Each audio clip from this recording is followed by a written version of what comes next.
IMF가 미국 경제 전망을 높여잡았지만 미국에서는 물가와의 전쟁이 더 길어질 것이라는 우려가 제기됐습니다. 중앙은행인 연방준비제도는 2% 물가 달성이 예상보다 오래 걸릴 것 같다며 금리 인하 시기도 늦어질 수 있다고 밝혔습니다.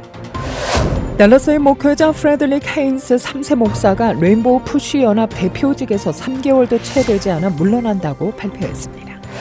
아이오와주 웨스트 벌링턴 경찰국은 사우스 이스턴 커뮤니티 칼리지 내 기숙사에서 한인 유학생 조황기 씨가 숨져 발견된 사건에 대해 수사 중입니다. 공화당 대선 후보 도널드 트럼프 전 대통령의 성추문 입막음돈 의혹 사건에 대한 형사 재판이 열리면서 그의 유무죄를 가릴 배심원단 선정에 관심이 쏠리고 있죠. 간호사, 교사, 변호사, 엔지니어 등 배심원단 7명이 첫 선정됐습니다. 지난 13일 미 중서부 8개 주에 위치한 각 시험장에서 시카고 한국교육원 주관으로 제93회 한국어 능력시험이 실시됐습니다. 총 217명이 참여해 응시율 81.9%를 나타냈습니다.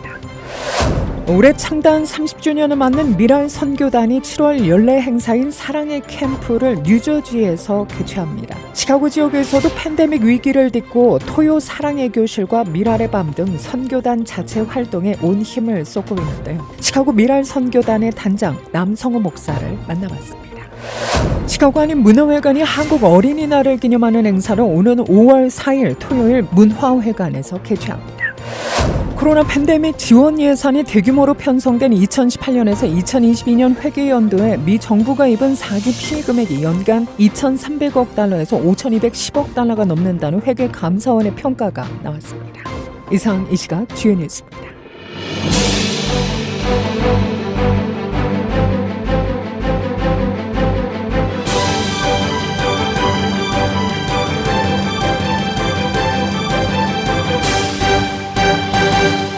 IMF가 미국 경제 전망을 높여잡았지만 미국에서는 물가와의 전쟁이 더 길어질 것이라는 우려가 제기됐습니다. 중앙은행인 연방준비제도는 2% 물가 달성이 예상보다 오래 걸릴 것 같다며 금리 인하 시기도 늦어질 수 있다고 밝혔는데요. 23년 만에 최고치인 기준금리를 낮추는 것도 당장은 쉽지 않을 것으로 전망됩니다. 높은 인플레이션이 지속된다면 지금의 고금리를 유지할 수밖에 없다는 겁니다. 이에 따라 시장에서 유력했던 6월 금리 인하설은 물 건너가고 9월에야 첫 금리 인하가 시작될 것이라는 관측에 무게가 실리고 있습니다. 연준이 예고했던 올해 3차례 금리 인하도 쉽지 않아 한두 차례로 수정되는 분위기인데요. 파월 의장의 말에 뉴욕 증시는 실망감을 표시하며 마이너스로 전환하거나 상승폭을 줄였습니다. 결국 3대 지수는 혼조세로 마감했습니다. 최근 중동 지역의 긴장이 고조되면서 물가 상승 우려는 더 커지고 있어 연준의 금리 인하에 대한 접근은 더 신중해질 것이란 전망입니다. 댈러스의 목회자 프레드릭 헤인스 3세 목사가 레인보우 푸시 연합 대표직에서 3개월도 채 되지 않아 물러난다고 발표했습니다.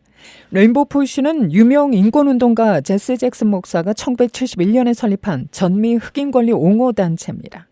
갑작스러운 사임에 대한 설명은 즉시 제공되지 않았는데요. 헤인즈는 어제 화요일에 제출한 사임서에서 지속적인 기도와 숙고 끝에 나는 레인보우 푸시 연합 최고 경영자 겸 회장직에서 즉시 물러나기로 결정했다며 나는 레인보우 푸시의 풍부한 역사와 존경받는 지도자인 제스 잭슨 목사의 유산을 기리고 무엇보다도 사회 정의의 소명과 추구를 위해 계속 헌신할 것이라고 말했습니다. 제스 잭슨 목사는 50여 년 전 시카고에 본부를 둔 이 단체를 설립했으며 지난해 7월 헤인즈를 후임자로 임명했죠. 헤인즈는 2월 대표로 임명됐습니다.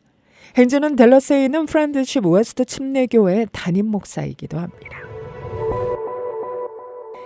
아이오와주 웨스트 벌링턴 경찰국은 사우스 이스턴 커뮤니티 칼리지 내 기숙사에서 한인 유학생 19살 조황기 씨가 숨져 발견된 사건에 대해 수사 중입니다. 경찰은 지난 8일 오후 2시 6분에 의식을 잃은 조 씨를 발견했으며 타살 흔적은 발견되지 않았다고 밝혔는데요. 조 씨는 학교 축구부의 핵심 멤버로 활동하며 학업과 운동을 병행하고 있었습니다. 친구들 사이에서는 코키라는 애칭으로 불리며 유쾌한 성격으로 인기를 얻었다고 하죠. 어제 정오에는 조 씨가 숨진 채 발견된 웨스트 버링턴 캠퍼스의 로렌 워커 아레나에서 그를 추모하는 행사가 개최됐습니다. 학교 측은 조 씨를 추모하기 위해 모든 수업과 교내 활동을 취소했으며 조 씨의 부검 결과를 기다리고 있다고 밝혔습니다.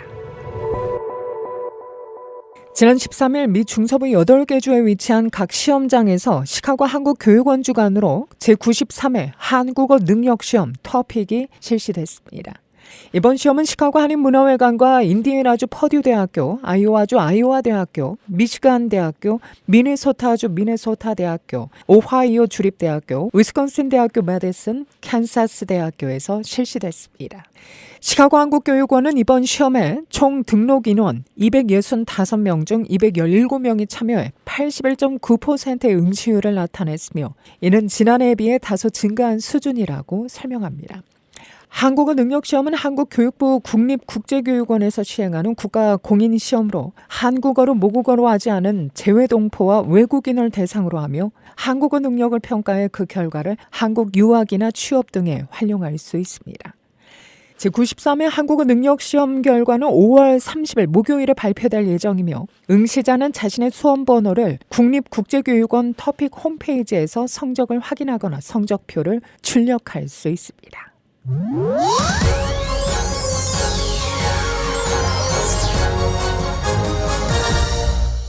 올해 창단 30주년을 맞는 미랄 선교단이 7월 연례 행사인 사랑의 캠프를 뉴저지에서 개최합니다. 시카고 지역에서도 팬데믹 위기를 딛고 토요 사랑의 교실과 미랄의 밤 등 선교단 자체 활동에 온 힘을 쏟고 있습니다. 오늘 시간에는 장애인 사역을 통해 하나님의 말씀과 사랑을 나누는 시카고 미랄 선교단의 단장 남성우 목사를 만나봅니다. 필라델피아에 본부를 둔 미랄 선교단은 지난 1994년 7월 창단됐습니다. 남 목사는 1995년부터 시카고 미랄 선교단의 단장을 맡아 지역 한인 장애인과 그 가족들에게 그리스도의 복음과 위로를 전달하고 있는데요. 아울러 장애인들의 복지 향상과 비장애인들을 대상으로 장애인에 대한 인식 개선 및 계몽에도 적극 나서고 있습니다. 남 목사에 따르면 미랄 선교단의 3대 목표는 전도와 봉사, 계몽입니다.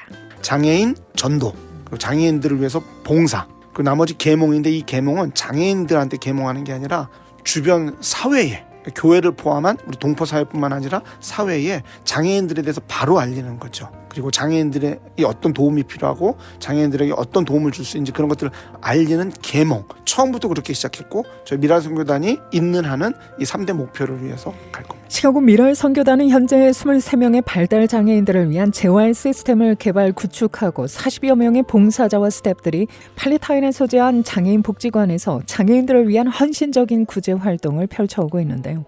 대표적인 프로그램이 토요 사랑의 교실로 자원봉사를 위한 인력 보강이 여전히 절실하다고 남 목사는 말합니다. 토요 사랑의 교실을 운영하고 있습니다. 오전 10시 반부터 오후 2시 반까지 우리 발달장애인 23명 정도, 그리고 봉사자 약 40명, 그리고 부모님들도 한 7, 8분 참석해 주시고요. 거의 한 70명 정도 되는 인원이 매주 토요일마다 아주 재미있는 교실을 만들어가고 있습니다. 또한 올가을 창립 30주년을 맞아 팬데믹으로 개최해오지 못했던 미랄의 밤을 재추진합니다. 미랄은 이 행사를 통해 다양한 장르의 예술인을 초청해 기념음악회 및 공연을 펼쳐 별도 기금을 조성해왔죠. 그래서 금년 가을에는 저희 이사회에서 무조건 미랄의 밤 하자. 물론 펀드레이징도 중요하지만 그래도 팬데믹 때 우리가 쉬었었으니까 우리 미랄 선교단이 여전히 활동하고 있다는 것도 또 알릴 기회도 되고 또 30주년이라는 뜻깊은 해니까 그래서 지금 어떤 연예인이 올지는 모르지만 지금 몇 분 컨택을 하고 있는데 좋은 분이 돼서 가을에 좋은 문화 행사가 또 시카고에 열렸으면 하는 바람으로 준비하고 있습니다. 올해 7월 18일에서 20일까지 2박 3일간 뉴저지에서 열리는 미랄 선교단의 대표 연례 프로그램인 사랑의 캠프도 주목받고 있는데요.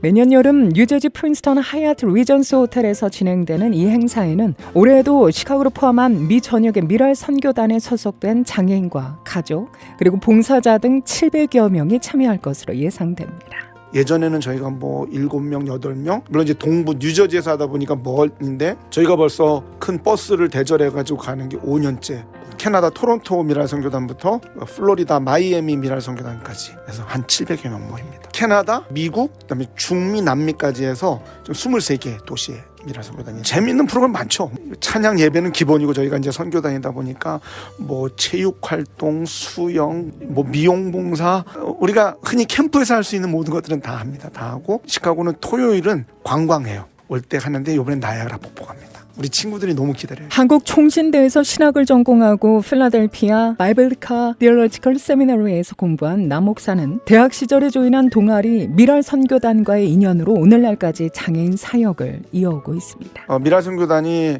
시작하신 우리 이재서 박사님 시각장애인이신데 총신대학의 신학생이었을 때에 몇몇 뜻깊은 젊은이들과 함께 1979년에 미랄 선교단을 시작했고 총신대학에는 미랄 선교단 동아리가 있어요. 사실은 지금도 전 세계에 있는 많은 미랄 사역자 중에 총신대학 미랄 선교단 출신들이 많이 있고 저도 그 중에 한 명인 셈입니다. 대학교 1학년 때부터 이제 미랄 선교단을 만났는데 그 당시 한국 사회에 장애인들 보기가 쉽지 않았잖아요. 대부분 꽁꽁 숨기고 다니면 좀 창피하고 그런 시절이었는데 장애인 사역이 얼마나 하나님이 원하시는 귀한 사역인지 깨닫게 됐고 1995년 뉴저지 미랄 선교단에 처음 파송돼 미주 장애인 사역을 시작한 남 목사는 2006년 시카고에서 담임 목회로 9년 동안 머무는 중에도 장애인 사역은 놓지 않았습니다. 그는 시카고 미랄 선교단 이사로 재직하다 재정적으로 어려웠던 2015년 선교단 단장으로 취임했습니다. 9년 전 2015년에 시카고 미랄 선교단 섬기시던 단장 목사님이 갑자기 은퇴하시게 되면서는 그 당시 좀 미랄 선교가 좀 어려웠거든요. 저희가 이제 재정적으로도 그렇고 여러 가지 어려운 시기였기 때문에 미랄 선교단 맡아달라고 부탁을 했을 때는 어떻게 보면 이제 친정으로 돌아온 거죠. 장애인들이 숫자도 많이 늘었고요. 전임 단장님이 14년 동안 열심히 펀드레이징을 했었어요. 미랄 선교단 건물을 위해서. 제가 미랄 선교단 맡으면서 2015년 9월에 건물을 샀습니다. 그리고 2017년 2월에 개관식해서 그 건물을 통해서 저희가 여러 가지 활동들을 많이 할 수 있었어요. 예전에는 비하면 거의 2배 가까이 늘은 거고요. 봉사자 숫자는 아마 거의 3배 늘은 것 같아요. 사역도 늘고 여러 가지 늘다 보니까 재정이 늘어도 늘 어려운 거는 물론 마찬가지긴 하지만 그래서 감사하게도 꾸준하게 그렇게 미랄 선교단이 성장해오고 있습니다. 현재 장애인 사역에 있어 동포사회에 바라는 가장 시급한 협조사항은 무엇일까요? 남 목사는 지속적인 재정 후원과 토요 사랑의 교실 자원 봉사를 꼽습니다. 남 목사에 따르면 미랄 선교단의 1년 운영 예산은 약 17만 달러에 이릅니다. 재정이 한 1년 예산이 한 17만 불 정도 되고요. 두 개 소스가 뭐냐면 첫 번째는 시카고에 있는 교회들. 저희도 선교지다 보니까 선교 헌금해 주시고 두 번째 시카고에 있는 이제 개인들이나 비즈니스. 제일 많은 건 교회예요. 40%. 또 개인들이 한 30% 그럼 70%잖아요. 나머지 30% 중에는 이사 회비 그리고 이제 그 외에 이제 소스들이 이제 있어서 그렇게 나머지 30%가 채워집니다. 끝으로 남 목사는 동포사회 미랄 선교단을 위한 관심과 기도를 부탁했습니다. 미랄이 30주년 맞이했는데 30년 동안 동포사회에 도움이 있었기 때문에 저희가 지금까지 올 수 있었고요. 앞으로도 저희 미랄 선교단 관심 가져주시고 재정적으로 또 시간이 되시는 분들은 또 발런티어로 섬겨주시면 감사하겠습니다. 시카고 한인문화회관이 한국 어린이날을 기념하는 행사를 오는 5월 4일 토요일 문화회관에서 개최합니다. 문화회관은 지난 2년간 K-Experience라는 슬로건으로 한국 어린이날의 정신을 시카고 지역 어린이들과 공유하기 위한 어린이날 행사를 개최해오고 있죠. 문화회관 측 보도자료에 따르면 기존 게임과 크래프트 위주로 진행했던 행사 내용을 올해부터는 한국의 대표적인 전래동화를 메인 테마로 포맷을 구상했습니다. 해마다 다른 동화를 하나씩 소개할 예정으로 그 첫 시작으로 올해는 별주부전을 테마로 자녀와 부모가 함께 즐길 수 있는 행사를 기획해 한국의 문화체험을 통해 재미는 물론 한국 문화에 대한 자긍심을 고취시키고자 합니다. 사전 등록으로 100명의 어린이들의 행사에 참가해 구연동화와 판소리, 토끼와 거북이 크래프트, 보물찾기, 전통의상 체험, 포토부스 등의 스테이션을 모두 체험하도록 한다는 계획인데요. 참가비는 어린이 $10, 동반하는 부모 대상 입장료는 무료입니다. 문화회관의 참여 권장 연령은 3세에서 12세까지입니다. 올해는 특별히 문화회관과 파트너십을 갖고 있는 러프 박물관과 콜스 어린이 박물관이 행사에 참여하며 박주미 국악교실, 푸른의 크리에이티브 스튜디오, 가베 플러스가 각 스테이션을 운영할 계획입니다. 법무법인 미래이민파트가 나우 이민으로 독립했습니다. 김용원 변호사가 대표를 맡게 되는데요. 법무법인 미래는 지난 15일자 뉴스레터를 통해 파트너 김용원 변호사의 새 출발을 알렸습니다. 미래를 위해 지난 20년간 함께하며 기여한 김 변호사가 미래를 떠나 이민법을 전문으로 하는 새 로펌을 시작한다고 밝혔습니다. 이 글에서 미래는 이민법에 대한 오랜 경험을 바탕으로 새 로펌 나우 이민을 통해 이민자를 이웃처럼 돕겠다는 김 변호사의 비전이 더 실현되기를 기대한다고 말했습니다. 미래에 따르면 현재 받고 있는 모든 이민 업무 케이스는 김용원 변호사, 이진수 변호사를 포함해 나우 이민에서 별도 조치나 불편함 없이 계속 지원하게 됩니다. 한편 나우 이민은 추후 변화가 있을 때까지 법무법인 미래와 현재 롤링메도우 사무실을 공유하게 되는데요. 법무법인 미래의 전화번호는 312-644-5979로 변경됐으며 나우 이민은 현재 847-297-0009를 유지합니다. 김영원 나우이민 대표 변호사는 나와 나우이민 모든 구성원은 전문성의 정성을 담아 이민자의 좋은 이웃이 되기 위해 노력하겠다고 약속했습니다. 코로나 팬데믹 지원 예산이 대규모로 편성된 2018년에서 2022년 회계연도에 정부가 입은 사기 피해 금액이 연간 2,300억 달러에서 5,210억 달러가 넘는다는 회계감사원의 평가가 나왔는데요. 워싱턴 포스트에 따르면 감사원은 보고서에서 고도의 사기 수법에 의한 피해가 추정에서 배제돼 피해 금액이 늘어날 수도 있다고 강조합니다. 2018년에서 2022년 회계연도는 도널드 트럼프 전 대통령 정부와 조 바이든 현 대통령 정부에 걸친 시기죠. 감사원은 복잡한 추정 계산을 통해 정부 예산의 최대 7%가 부정 지출된 것으로 평가했습니다. 감사원은 특정 예산 항목을 지목하지 않았으며 이번 평가 방법이 향후 예산 피해를 예측하는 데 사용될 수 없다고 강조했습니다.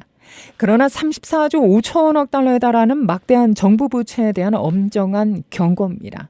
보고서는 예산 부실을 줄이기 위한 본격적인 개혁이 필요하다고 강조했습니다. 며칠 전 100년 가까이 된 아이스크림 우유 회사 오버바이스 델리가 파산 보호 신청을 했다는 뉴스 전해드렸죠. 그 며칠 후인 어제 화요일 오버바이스가 놀소 오로라 공장을 폐쇄하고 약 130명의 일자리를 감축할 계획이라고 ABC 시카고가 보도했습니다. 방송에 따르면 이 회사는 6월 중순부터 감원이 시작될 것이라고 주정부 측에 밝혔는데요.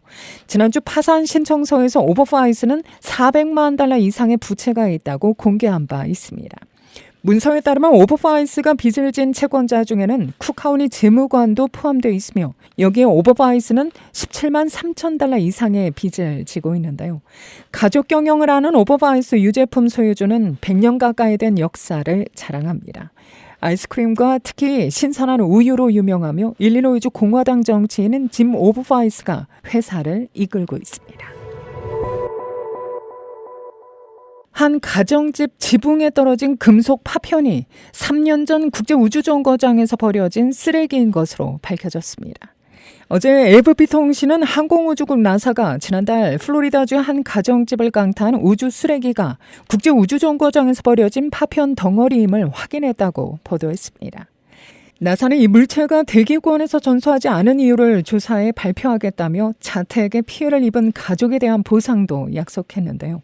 앞서 이 원통형 물체는 지난달 8일 알레한드로 오테로의 플로리다주 자택에 추락했죠. 굉음과 함께 떨어진 이 물체는 천장과 2층 바닥까지 뚫었으며 다행히 인명피해는 발생하지 않았습니다. 일리노이 도로변에 발생한 대규모 싱크홀로 인해 현재 루트 185번 길의 일부가 폐쇄된 것으로 알려지고 있는데요. 싱크홀은 힐스보로와 커핀 사이에 스프링필드에서 남쪽으로 약 50마일 떨어진 곳에 위치해 있습니다. 185번 도로 일대를 지나는 운전자들은 각별한 주의가 필요해 보입니다. 수요일에는 오늘 시카고 일원의 폭풍우의 영향권에서는 벗어났으나 곳에 따라 시속 30마일의 강한 바람이 불겠고 구름의 양도 여전히 많습니다. 일부 지역에는 오전까지 약간의 소나기가 내리기도 했는데요. 햇살이 간간히 비추기도 하겠지만 대체로 흐린 날씨 내일까지 이어집니다. 내일도 90% 최연세 비 소식 전해지고 있고요. 오늘 예상되는 낮 최고기온은 70도, 밤 최저기온은 52도. 목요일은 내일 낮 최고기온은 55도, 밤 최저 46도입니다. 내일은 비교적 쌀쌀한 날씨가 전망됩니다. 이 시각 기온은 64도, 습도는 77%, 바람은 남풍이 13마일의 속도로 불고 있습니다. 이상으로 데일리 뉴스를 마칩니다. 진행의 김수현이었습니다. 오늘도 하나님의 큰 위로와 축복이 함께하기를 소망합니다.